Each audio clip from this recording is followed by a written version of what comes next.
الكابتن باسم سليمان اشهر مدرب كوره مصري موجود هنا في السعوديه. اقسم بالله نورت الدنيا كلها يا كابتن. حبيب قلبي اخويا قلب اخويا. دلوقتي بقى انا عايز ابطل الحلاقه واتعلم بقى الكوره. يلا احسن. ما بهزرش والله. تعالى يا باشا. عشان ايه الموضوع بقى سهل بالنسبه لي، كده كده بحلق للعيبه واتمرن معاك شويه واخش في اي نادي من الانديه يلا السعوديه. يا باشا، موجود انديه كتير، الهلال موجود والنصر والاتحاد جنبك اهو. ما اقدرش اسيب الحلاقه، ما بعرفش اعمل حاجه غيرها. كل واحد شاطر في مهنته.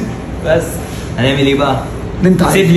سيب لي بقى انا الطلعه دي. اللي انت عايزه. سيب لي انا الطلعه دي. اتمرن انت في سيب لي دماغك. انا الطلعه دي يا كابتن. قلب اخوك.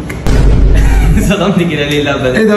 من لسه بقول قلب اخوك. اعمل لك لوفيت كده وندرج الدقن كده. ظبط يا باشا. الكلام. يلا بدات بقى ادرج له تدريجه لوفيت، دي هتكون اجمد حاجه عليه. خدت بالزيرو وبدات ادرج بقى عادي جدا، وبصراحه كنت بفكر اشيله اللي فوق ده واعمل له ويفي، اصل هو بقى له كتير قوي بالستايل ده. وبدات التدريج في الجنب التاني، واقترحت عليه بقى ان انا اقصر له شعره واعمل له ويفي. ما تيجي اقصر لك اللي فوق ده واعمل لك ويفي.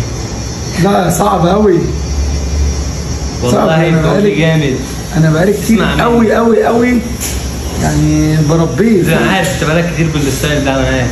تعال نغير بقى ونعمل ويفي. صعب خليها المره الجايه. ماشي.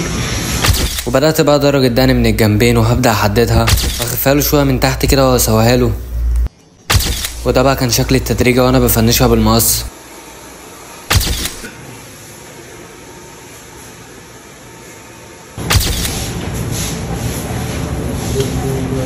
تمام كده يا كابتن. تمام. بس انا قلت كده والله. انت عايز تشيل، انا عارف. هتعمل ايه؟ هشيل شعر. تشيل شعري ايه وانا بحلق عشان اشيل؟ بهزر معاك يا كابتن. بجد ايه رايك كده؟